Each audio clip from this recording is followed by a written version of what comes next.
سلام بر شما. به این قهوه‌خانه زیبا بمانید تا با هم یک آبگوشت خوشمزه رو امتحان کنیم. سلام به همه. به برنامه غذایی ما خوش آمدید. امروز ما داریم آبگوشت اصیل رو امتحان می‌کنیم. بریم داخل. خوش آمدید دخترم. سلام، خیلی ممنون. سلام. 2 آبگوشت لطفاً. حتما عزیزم. 2 دیزی داغ الان آماده میشه.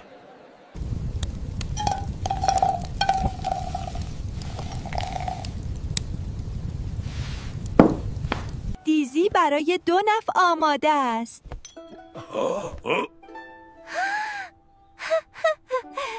فرمایید، نوش جان.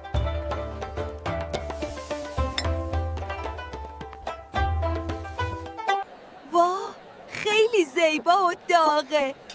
متشکرم. این آبگوشت واقعا عالیه. بله، اینجا هم خیلی آرامش بخشه. حالا میرسیم به بخش خوشمزه ماجرا. اول باید اینا رو خوب بکوبیم. وقت تست مزه است.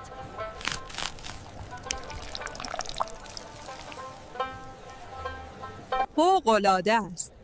این خیلی خوشمزه است. دقیقاً طعم اصیل این چایخانه است. آزمون آبگوشت امرو موفقیت آمیز بود. اگه خوشتون اومد یادتون نره لایک کنید. خداحافظ. چقدر اینجا دلنشینه. آره، چایشم عالیه.